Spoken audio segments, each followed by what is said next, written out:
Hi, and welcome to Bari Aftercare, the podcast. I'm your host, Dr. Connie Stapleton.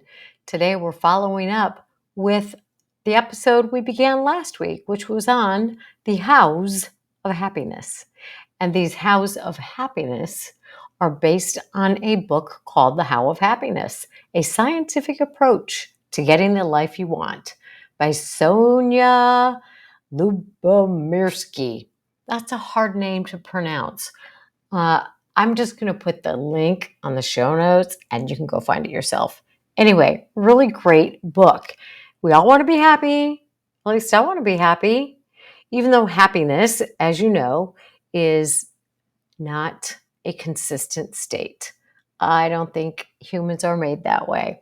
But happiness can be more consistent if we put a little bit of my favorite E word, effort, into being so.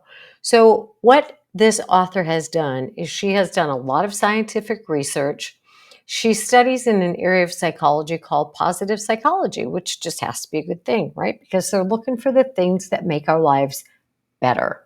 And in this book, she gives you the science behind the reasons these things she has come up with can increase your levels of happiness. Who doesn't want it? So let's get back to where we were. Last week, we talked about the first 6 of her 12 hows of happiness, how to be happy. And the first 6, if you recall, even if you haven't listened to that episode, you can go back and do so. But the first 6 were expressing gratitude, one of my favorite things, cultivating, developing optimism, avoiding overthinking, and social comparison. That is one of the biggies I hear that a lot of people struggle with. People in the bariatric community, people not in the bariatric community. It's kind of endemic to our world because of social media, right? A lot of social comparison. The fourth one was practicing acts of kindness. So I hope if you did listen last week, you engaged in some random acts of kindness. And who knows, maybe you paid attention to somebody giving you a random act of kindness. Heck, a smile is a random act of kindness that we can share with just about anybody every day. The fifth one was nurturing social relationships. A lot of research on how important having good connections are to our long-term health and long-term life. And then the last one was developing strategies for coping. And I particularly like that one because that is one of the emotional gotta-do-ums for keeping your weight off after having weight loss surgery. Because you know, from being around the community, if you've been around at all, or even if you haven't had bariatric surgery, keeping weight off after losing it, regardless of how one loses it, is not an easy task. And so developing strategies for coping with life and stress and grief and loss and children and spouses and jobs and in-laws and aging parents, and the list is exhaustive. The list is exhaustive and exhausting, right? Because we have so many sources of stress in our daily lives. And so coming up with coping skills, especially for somebody who maybe has used food as an emotional coping skill in the past, really needs to do in order to keep that weight off. So what are the remaining 6 hows of happiness from Sonia's book, The How of Happiness, A Scientific Approach to Getting the Life You Want? Well, the second 6 are learning to forgive, increasing flow experiences. We'll talk about what those are. Savoring life's joys. I love that. Committing to your goals. And I'm going to add recommitting to your goals. Practicing religion and spirituality. Now, don't let that turn you off because she acknowledges that spirituality can be anything that makes you look beyond ourselves. And the last one is taking care of your body through meditation, word everybody hates or loves, physical activity, and acting like a happy person. So today we're going to talk a little bit about each of these 6 ways to increase your happiness and specifically tailor it to implementing these in your life as a bariatric person. But I like to think about your bariatric person life as all of you, because it's not just about eating. It's not just about exercise. It's about how you interact with people. It's about how you think about yourself. It's about how you cope with stress and life. So we'll talk about implementing these things in all areas of your life as well. So let's get on with it. How to implement these ways of increasing your level of happiness to your life. Learning to forgive. So I'm going to pause here just a minute to give you a few seconds to think about what that means to you and who comes to mind when we think about forgiveness. A lot of people are thinking, parents, there are some things I need to forgive my parents for. There's some things maybe I forgive my partner for. Maybe there are some people who've done some really horrible things to me in the way of abuse. I don't know about forgiving those people. I just don't know if I can do that. All those things are legit. And there be maybe 1,000 people on your list or 1,000 things. I don't know. But what I want to talk about in this few minutes is forgiveness of self. Because in my experience as a therapist, whether I'm working with a bariatric patient or pretty much anybody else, a lot of us have harmed ourselves through our own self-talk. And that is something that is going to interfere with your happiness for as long as you choose, and I'm going to say choose, to continue to engage in this act of self-sabotage. That's a big one, right? I'm going to say it again. Engaging in negative self-talk is a choice at this point in your life. It is a choice. And you have to choose whether or not you want to continue to engage in this behavior that is an act of self-sabotage. Oh, Connie, it's not as easy as that. It's not so easy to stop it. I know that, but it can be done. And it can only be done with effort and commitment and repetition and effort and commitment and repetition and effort and commitment and repetition. You get it, right? This can be changed, and it is a choice. And are you willing to change this? That's a great question, too. Are you willing to let go of the negative self-talk? Oh, well, that's a really silly question, Connie. Why would I not be willing to let go of the negative self-talk? Because believe it or not, negative self-talk can serve you in some positive ways. Well, how could that possibly be true?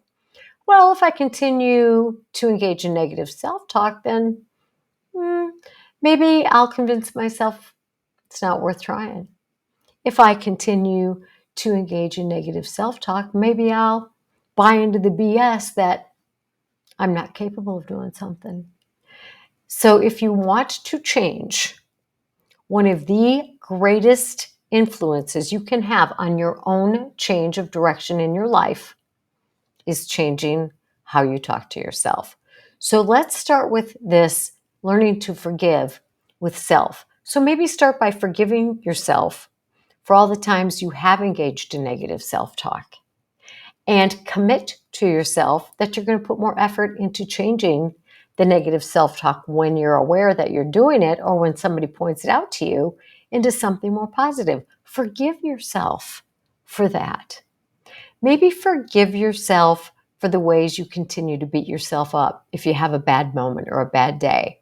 Now, this can be in relation to something you ate, or it could be, you opted not to go to your personal trainer, or it could be in relation to a conversation you had with a child or a partner or somebody at work in which you demonstrated a little bit of a hot-headed temper.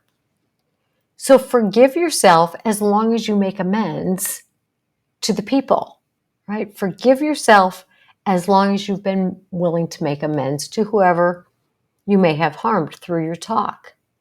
And forgive yourself if you messed up with food, because this is a critical aspect of maintaining weight loss. It's getting back up and moving on and starting over. So if you mess up food in the morning, don't wait till tomorrow or next Monday. Start over at that moment and say, there's a lot of the day left. I can do better. It's a choice. Does it take effort? Absolutely. Is it easier said than done? Duh. Yeah, it is. But how badly do you want things to be different in your life? So forgive yourself. Forgive yourself. Forgive yourself. Maybe forgive yourself for not taking risks in your life. Like, oh, I always wish I had tried out for the school play. Well, I'm going to forgive myself for that because I need to let it go. It's just been hanging on me. Maybe you need to forgive yourself for something involving your treatment of a sibling or a child or a friend back in the day. Now, if it's available to you, go make the amends, call the person, send them a note. But you have to forgive yourself because you can't live there. I'll give you a personal example, and I've used this many times with my clients. When I was a young mother, and it didn't go away overnight, I had a little bit of a yelling problem. I had a big yelling problem. It wasn't a little bit of a yelling problem. And I would scream at my kids. And when I think about that today, the thought of that makes me sick to my stomach. Like I could just literally throw up thinking of all the shame that I have about my short temper and screaming at my young children. Now, I have apologized to them many, many times. And back in the day, when I was like, I can't be like this, but I don't know how not to be, I took parenting classes. I went to parenting a therapist. I learned the skills to make up for this deficit that I had. Now, can I ever erase those incidents from my children's lives? No, I can't. But I also can't live in a mud puddle of shame about that because it would bring me down every day of my life. I've asked their forgiveness. I've apologized to them 1,000 times, and I've apologized to myself. There are moments when I still feel that if I'm talking about it, but I have to choose to move on. So I have to forgive myself over and over and over again. Maybe you need to forgive yourself for not asking for help in the past. Maybe there are things you're like, you know what, I might have been farther along if I'd have asked for help. Forgive yourself and ask for the help now. Maybe you need to forgive yourself for not following through when you lost weight before. Forgive yourself for that and say, I'm going to do things differently this time. I'm going to ask for help when I need it. I'm going to make amends when I need to, so don't carry that shame around and then eat because of emotional pain. So forgive yourself. Maybe you need to forgive yourself for how you treated others when you were upset with something related to your weight. I know a lot of people don't want to think about or experience emotionally what you feel physically when you think about how you may have treated others. And we don't want to think that our weight or whatever our issues have been have affected other people, but they have.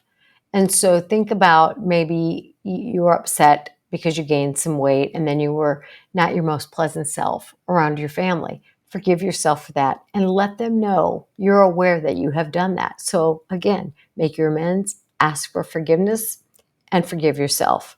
So we got to move on. And maybe there are other people you need to forgive. Maybe it's people who teased you about your weight. Maybe it's something that a family member said to you.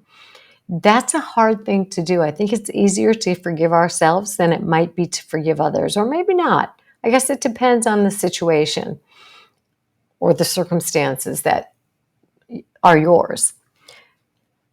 Forgiveness of others is not a singular event. A lot of times it takes time, it takes contemplation, it takes talking to other people, depending on the severity of the action. So work toward forgiveness, not for the other person, but to unburden yourself from carrying that pain. Because one of the things that is sure to lead to relapse, whether it's of unhealthy eating or excessive shopping, alcohol, whatever, is resentment. Resentment has a short fuse or is a short distance from relapse. So we need to work toward getting rid of resentments, and oftentimes that includes finding forgiveness. Not easy. I'm very aware of that. All right, so the first one, or the first one from today's list of 6 to increase happiness, is learning to forgive. The second one is increase flow experiences. Well, what does that even mean? Well, in her book, the author explains it this way. The experience of flow leads us to be involved in life rather than be alienated from it, to enjoy activities rather than find them dreary, to have a sense of control rather than helplessness, and to feel a strong sense of self rather than unworthiness. I love this because a lot of people, and again, I'm going to say it's not just the bariatric patients with whom I work, but over my long career as a therapist, there are a lot of people who are not experiencing this definition of flow, being involved in life. Instead, they sit back and they're alienated from it.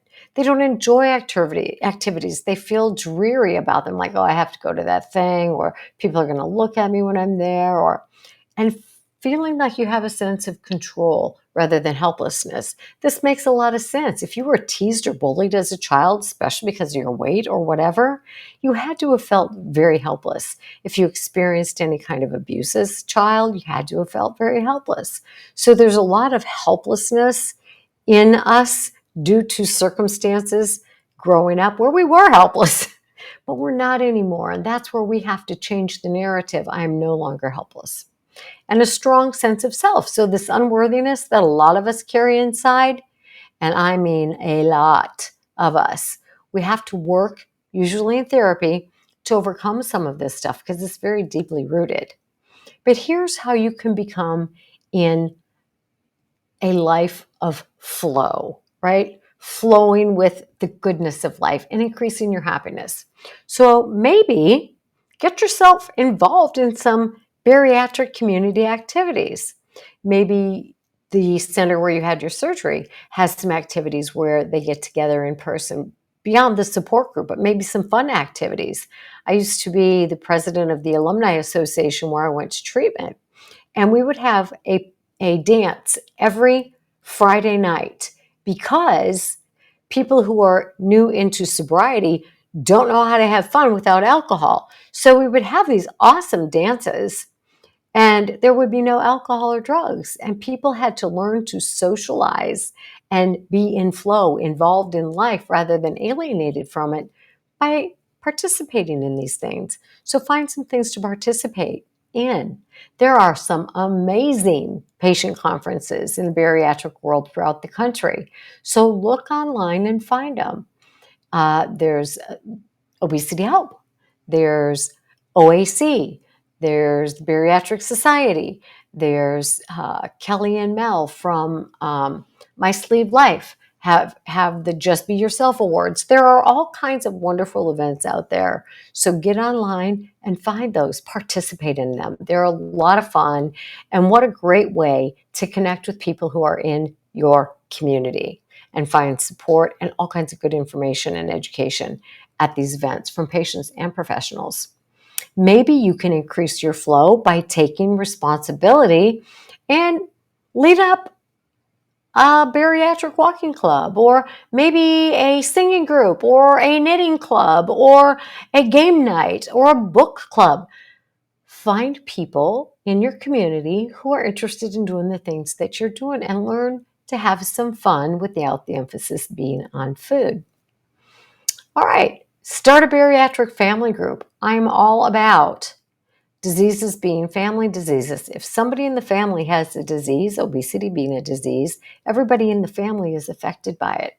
So I love family recovery kinds of things. So maybe find some people your age who have maybe kids or grandkids and have, bariatric meetup as families. Go bowling or go to the park and go to an outdoor movie night. Do something together where you can get together and learn to socialize and teach children to socialize and let them be included in your new social life where the activities are not all centered on food. I love that. Take responsibility for doing the things you've always talked about doing. Now that you may be more physically capable of doing them, get on it. There are some organizations online, and I know in the last episode we talked about getting out of yourself, right? The random acts of kindness, etc. There are a couple of sites online that I will throw out here. One of them is Volunteer Match. If you want to do some things to give back to your community, not related to bariatrics necessarily, there are all kinds of volunteer activities listed by zip code. And some of them are virtual. So if you don't have good mobility or you have some other reason why you can't leave home, you can do some of this volunteer stuff online. Another one is Meetup. And again, it's by zip code and you can find all kinds of activities. Be courageous and get out there and do something that looks like fun. That leads to the next how to increase your happiness, right? Savoring life's joys. These are moments. These are times. These are memories. These are things that you experience that don't happen all the time. So you savor the present by being in it fully, by being mindful of it, relishing whatever you're doing in the moment. So if you're out having lunch with a friend, focus on that relationship. Don't be looking around to see who else is there or what kind of clothing style is in fashion this season. Focus fully on that moment. My friend, one of my very best friends, we were somewhere and she was telling me about a podcast where she heard an emphasis on looking for moments of delight, saying, oh my gosh, that is so delightful. And so when we're together, like we'll see somebody walking across the street kind of jamming out in their, with their AirPods on. We're like, what a delight. Or you'll see a child playing with a dog or just by themselves with a bucket or whatever. It's like, what a moment of delight. So savor life's joys. Relish the moments. Maybe you've got elderly people in your family. And instead of thinking, oh my gosh, what a boring story they're telling, listen to it. Listen to the emotion in that person's voice and listen to what that must have meant to them and try to picture yourself being in there. That's a joy-filled moment. Maybe you're out there shooting some hoops or kicking a soccer ball or playing pickleball or taking a walk with your dog. Just be present while you're doing that. And I don't know the reason, but for me, the thing that comes to mind for me being most mindful and most present is when I'm in snow. Because A, it's cold, so I'm alert. I don't like to be cold. But on a bright winter day, when the sky seems 1,000 times bluer than even the bluest sky in the summer because it's reflecting against that white snow, and the air is brisk and you can't help but feel it go up your nostrils, which can be a little bit painful, or the wind on your face, or the flush on your cheeks from a little bit of wind burn, the chapped lips, but the crunch of the snow under your feet does it for me every time. I'm like, that is mindfulness. That is being present. That is a moment of joy. It's a moment of joy when I get out of the cold too, but hey, those are moments of joy. Maybe immerse yourself in a book and just give up the guilt of I should be doing the laundry, I should be doing whatever. Get rid of the shoulds and enjoy the moment reading your book. Same with a song or a project at work. Savor these things. Savor it. That means really be mixed in it and enjoy what that is. So savor life's joys. I found a website, and I will put this in the show notes too, but it said 10 steps to savoring the good things in life. Share your good feelings with others. Take a mental photograph. I can see that picture of the snow I just was telling you about. Congratulate yourself. That would be a delight for somebody else to watch. They're high-fiving yourself and thinking you're all that. Sharpen your sensory perceptions. That just means pay attention. What do you see in the moment? What do you feel in the moment? Physically, do you feel the wind? Do you feel the heat? Do you feel the, whatever? What are you aware? Is there a scent that's pleasant? Are you tasting something? Use your senses. Shout it from the rooftops. In other words, share your joy. Share your joy with people. Compare the outcome to something worse, maybe something great. Maybe you're like, oh, you know what? I came in dead last on that walk. Well, good for me, because I might not have finished it. You ever watch the movie Cool Runnings? Great movie. Go watch it. They celebrate their unpleasant outcome and get absorbed in the moment. If you're playing with a kid, be in the moment. If you're singing a song, be in the moment. You know, fully absorb and count your blessings and give thanks. Those are examples of how to savor life's joys. Okay, the fourth of our sixth way to increase your happiness is commit to your goals. Now, we've talked about goals a lot, and in the bariatric world, you hear a lot about setting goals. Now, goals are a good thing, right? Short term, long term. But there's some simple tips that I found from another website that I'll post to help you stay committed to your goals. Because goals are great, but only if you do the work to attain them, right? So I liked this. They were like, make it all about you. People are always like, it's not all about you. Well, make your goals all about you. What are you seeking? My goal is to put my tennis shoes on. What am I seeking? A start to my exercise habit. Make a goal to brush your teeth, not 2, but 3 times a day. What are you seeking? Fewer cavities. Whatever it happens to be, make a goal to call a different friend every week. What are you seeking? Those social connections that we talked about last week that are so important to improving your health. So make your goal about you by asking the question, what am I seeking? What do I want out of this? But the second point is see beyond the goal. All right, so what will the goal allow you to do? Well, let's talk about the 3 we just said. Putting on my tennis shoes, what will that allow me to do? It'll allow me to psych myself up to say, you know what, I went through the effort of putting these shoes on. Maybe I'll walk to the mailbox. So what will it allow you to do? If I brush my teeth a 3rd time for the day, well, what will that allow me to do? I'm trying to avoid cavities. That will allow me to have less anxiety at the dentist's office, fewer Novocaine shots, fewer time spent at the dentist. That's what that'll allow me to do. What was that last one I said? I don't remember what the last one was. But when you set your goal and ask, what am I seeking? Oh, yeah, the social connection, call in somebody. What will that allow you to do? It'll allow you to have people available to you, maybe for having a bad day instead of just calling I'm calling to say hi. Maybe you'll have somebody to talk to when you're down and out. Maybe you'll have a longer life because you have social connections, which are proven to increase your longevity. Goals. Track your measurable progress. We talk about this all the time in bariatric world. Track your food. Track your grams of protein. Track your water intake. Da, da, da, da, da, da, da. Why do we do these things?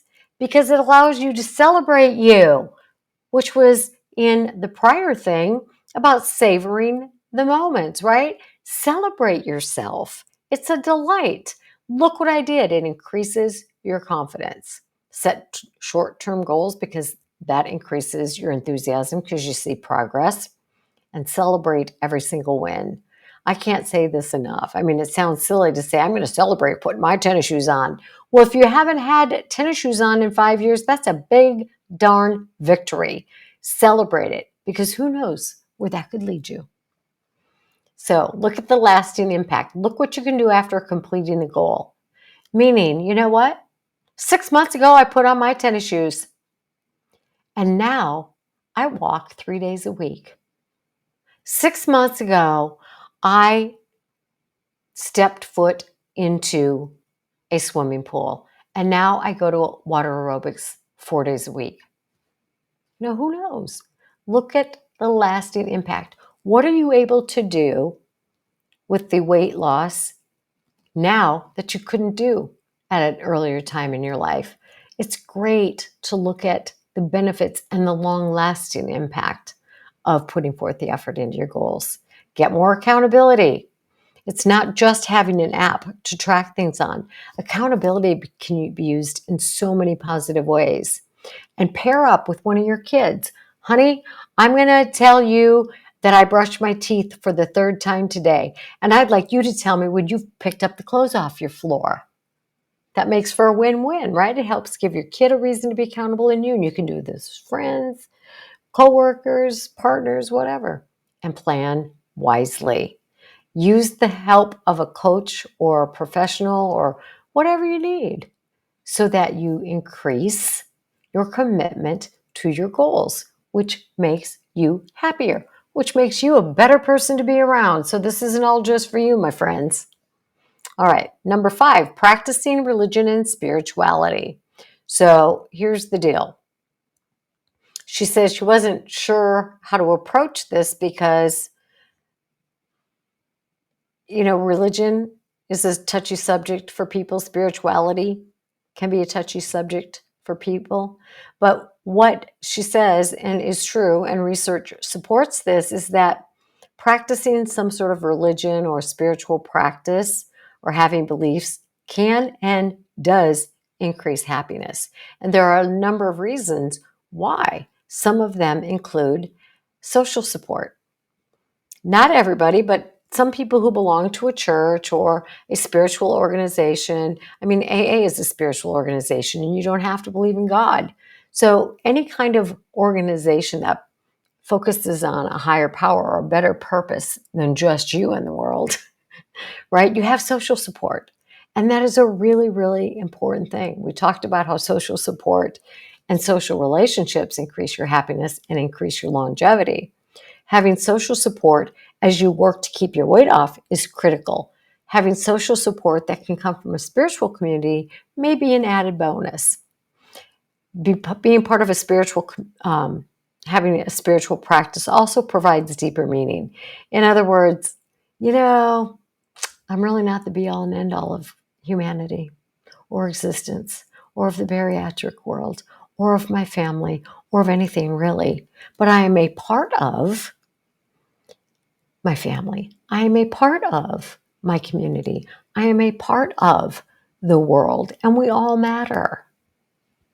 So it provides deeper meaning than just me.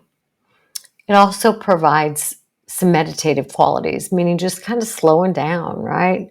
Just taking some time to think, just spending some time to listen to your inner guidance, the angel on the shoulder, and just being willing, and this is a willingness thing, to spend a few minutes by yourself. I think we don't do that enough. I think we tend to want to avoid ourselves. And this business of learning to be comfortable with yourself, experiencing emotions, ones that feel happy and ones that feel uncomfortable, is critical to long-term success in life. And it also helps us learn to avoid eating because we're uncomfortable. So it's a win-win again. All right. The last one is taking care of your body, meditation, physical activity, and acting like a happy person. I don't know why that's all in one, but it's taking care of your body. Some people hate the word meditation. The people who meditate love the word meditation. People like me who think, I know I need to do this, feel like, oh, I know I need to be doing this, but I'm not doing it. However, I do more meditation than I give myself credit for. And any meditation is better than no meditation. My latest thing, because I really struggle, as do a lot of us, to quiet the mind, right? Quiet that mind. I've been using this breathing technique that I've been talking about on the Bari Aftercare Facebook page a lot. And it's inhale to 4, hold, exhale to 8. And this has been proven to be really helpful for people with panic attacks. Very effective to get us into that parasympathetic or resting state, which is good for our entire bodies, and it's good for preventing and healing illnesses that are caused by stress. So it's a really good way for me to meditate. And what I'll do is I'll go set the timer and I'll lay down on my bed and I will just count in for 4, out, and I will count out 8. And I'll just do it for that whole 10 minutes. Because counting takes my mind off racing thoughts. And I literally use my fingers to do it because it keeps me focused on the counting. And I'll tell you what, by the time that 10 minutes is over, I feel like a new person. And I'm really hoping that the app on my phone that tells me that I am way too stressed out, even though my heart rate's pretty good, my blood pressure's pretty good using my medication, but it's always got this wavy red line and I don't like it. It scares me. So I'm trying to use these techniques to slow it down so that I can see a happier picture reflecting that I am taking better control of my health, because that's important to me. And I do a lot of healthy I exercise, I eat well, I sleep well. But for some reason, the intensity that is Connie shows up in this ugly red wavy thing. And I'm going to try to get that thing down. But when it comes to meditation, there are all kinds of things you can do. You can use a guided meditation. If you're part of Bari Aftercare, which I really encourage you to be, I do a midweek meditation where I just read a meditation and you can listen. And you can go online and find other guided meditations. You can get an app like Calm that has all kinds of different meditations, because some people like music, some people like silence, some people like nature sounds, some people like storm sounds. You can find whatever you like to help you slow your roll, right? We've got to slow the flow sometimes. So meditation is good, physical activity. And here's why physical activity is good for you, just in case you haven't heard this in the bariatric community. But these are some things we might not think about, because a lot of times we're thinking, I hate exercise. A lot of times people are like, I don't like to sweat. I don't have time, blah, blah, blah, blah, blah, all the negative BS we tell ourselves. But here are some things that can benefit you if you participate in physical activity. You feel more in control, because guess what? I'm doing this. I am choosing to do this. I am choosing to make that ugly red wavy thing go away on here and try to get it down to yellow at least, and maybe one day green. Who knows? So it helps you feel more in control. And we all want to feel like we have control. And this is one way we can take charge of. This is one thing we have influence over. Okay. Another reason physical activity is good with you, you're working towards something and you see yourself improving. So don't start by overdoing it so that you're like, I'm never doing that again. I use an app. This is a new thing that I'm doing. And yes, it's in addition to the other forms of exercise that I do. But I like this one because it's called Yoga Body. And it's not like doing a yoga flow, but this guy uses yoga poses for strength and flexibility. And it's 15 minutes. And the whole intention of the exercises he chooses is for functional mobility. So as we get older, we want to make sure we have a lot of mobility so that we can stretch and reach things up, so that if we slip, we have good balance. If we need to pick something up, we can do it in a way that's not going to cause damage to our back, et cetera, et cetera. Not that I'm old, but I'm going to be, I hope. So I want to be prepared, and I want to have the strength to be able to pick myself up. I want the strength to be able to squat down and get myself back up. So it's a functional, and there are many of them. Look for some online that might work for you. And I'm sure there's a lot of free ones on YouTube as well. Functional mobility. Good stuff. Some people with activity may find an activity in which they are in flow. Remember, we talked about being in flow, which is one of the things that make us happier, which is just living life and experiencing it and doing the things that you want to do. It's just really taking it all in. I feel flow when I do yoga. Some people feel flow when they run. Some people feel flow when they meditatively walk. I don't know. I don't swim, so some people might feel flow when they're swimming. Exercise also produces energy, enthusiasm, vigor. Those are all happiness spiking things because we get a dopamine rush, and it can be a good form of social contact and support. So I remember talking about this on some of my videos and stuff, there's a book called The Joy of Movement. And The Joy of Movement talks about so many research studies and how incredibly beneficial movement is for not just our bodies, but for our minds. And social movement, like taking a line dancing class or being in any kind of activity where other people are doing it. And if you go to that same class, building those relationships. So if you want to start, if you want to take some accountability and take responsibility for your bariatric journey, get a group together from your bariatric support group and do something. Maybe it's taking a walk, maybe it's playing pickleball, maybe it's who knows what. You figure that part out. But there's great benefit to doing things socially with a group of people. And of course, there's health benefits. Duh. All right. So the last part of this is acting like a happy person. It's kind of like acting as if. Imagine yourself.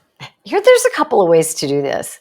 I saw a movie with my grandson, and it was adorable. It was about these 10, 12-year-old kids, and they were on a baseball team, and they were like a motley crew, right? Just kind of scragglers who had not a lot of baseball experience or whatever, but they had this amazing guy coaching them. And so he started calling them by professional baseball players who were playing in their positions. He's like, all right, Sammy Sosa, you get out there. All right, Yadi Ermelina or whatever his name is, you get out there. And so he'd have these kids out there pretending to be these professional baseball players and acting like they were these, great athletes. And they, of course, did better, of course, at least in the movie. So you get in there and act like a happy person. There's a lot of great researched, I don't know if it's Brene Brown or whoever, all these people will tell you, if you go and you stand in front of a mirror and you hold your arms out like you're the person in charge, the man or the woman in charge, and you got this, and you stand there like this in a power position for 2 minutes. If you go into an interview, you're going to do better. If you go into a situation where you got to act confidently, you're going to act more confidently. So you act as if, or you put yourself in there. I read this series of books, and I can't remember what it was because it was so long ago, but there was this kick-ass woman, and these were in the olden days when women weren't in charge of anything, but this woman was an awesome businesswoman, and she was in charge of all this business stuff. And so sometimes I would say, okay, I'm going to pretend I'm her when I go into this meeting. So I'm acting as if I'm taking on the attributes of how I want to behave. So act as if you're a happy person. Smile, for God's sake. Smiling, A, is a random act of kindness, which boosts our happiness, but it also truly, scientifically, when we physically smile, even if we don't feel like it, it increases our endorphins. So let's make ourselves happier. Go and smile in the mirror or smile with each other. And did you know there is a whole master's degree in laugh therapy? Yeah, for sure. So laughing, even fake laughing, boosts your dopamine. It makes you feel better. It makes you happier. Well, imagine what a really good belly laugh does. And I love my job because I get a lot of laughter with people. And my grandchildren, I find a lot of laughter with them, but they always think I'm laughing at them. But I have to assure them I'm not laughing at them. But they just crack me up. Okay, so that's the remaining 6 hows of happiness as applied to your bariatric lifestyle. So what were they again? I'm going to list all 12 of them. The 6 from the last episode: expressing gratitude, cultivating optimism, avoiding overthinking and social comparison, practicing acts of kindness, nurturing social relationships, developing strategies for coping. Today's 6 hows of happiness: we're learning to forgive, increasing flow experiences, savoring life's joys, committing to your goals, practicing religion and spirituality, and taking care of your body through meditation, physical activity, and acting like a happy person. So as I said last time, I found this list in a book by Brian Johnson called A Philosopher's Notes, which I absolutely love this book. But he says, as you read this, and as the author of The House of Happiness points out, we need to listen to the ones that really speak to us, not the ones we think we should do, like I'm all about I should be meditating more, but pick the ones that like, yeah, that one speaks to me. Maybe it's flow, or maybe it's acting like a happy person, whatever it is. And then really put some effort and time and focus on those ones. And you'll find yourself really lightening up and feeling more happy and joyful. So, those are 12 ways in the last 2 episodes of Berry Aftercare, the podcast, that you can increase your levels of happiness. Now, here's some take home messages. Last week, I suggested that you do a +1, meaning you give yourself a +1 for every time you do something you are proud of during the day, whether it's make a healthy food decision, whether it's giving a smile to somebody, whether it's another random act of kindness, whether it's, smiling for yourself and acting like you're a happy person. Every time you do something that you consciously put effort into or are aware of that you did well, give yourself a +1. There's no negatives. We're not taking anything away. Just try to increase the numbers of +1s as you go along. Make this a lifelong habit, because the higher your score, the higher your happiness is going to be. So I would encourage you to do that. The other thing that I would encourage you to do this week is to take 5 minutes a day and just do that breathing. Inhale through your nose for 4, hold it for a second, and then exhale for 8. I don't care if you exhale through your mouth, your nose, whatever you want to do. And then hold it. Inhale for 4, hold, exhale for 8, hold, and just repeat that for 5 minutes. You'll notice a difference. And the third take home is get the Berry Aftercare Progress Journal. It's called the Berry Aftercare Progress Journal. It's on Amazon. And it's got all of these things in my language, but they're basically the same kinds of things, but it's all to help you increase your sense of accomplishment. I'm doing well. Look at the things I'm improving on. How can I celebrate myself? How do I make amends for things I've done? How do I increase my happiness? It's all in there. Invitation, share this podcast with somebody. Let's get Berry Aftercare in all the countries, the nations. Let's spread this worldwide, because why not? And then sign up for the Complete Berry Aftercare program. We do a lot of great work. There's a lot of people that contribute, and it's a really diverse community and a lot of good stuff being shared in there. And remember, this is about your health. You make the choices. It's your responsibility this day and every day. Here's what we're going to be talking about in the next episode of Berry Aftercare, the podcast. Quit shoulding on yourself. You heard me. Quit shoulding on yourself. In other words, we're going to be talking about the negative effects of words, the absolute words like should, must, always, never, ought to. So we're going to talk about quit shoulding on yourself. Unless, of course, I have some amazing interview with somebody, in which case it'll be that. Either way, be sure to tune in, and I express my gratitude to you for taking your time to listen to this podcast. Thanks, my friends, and I'll see you next time.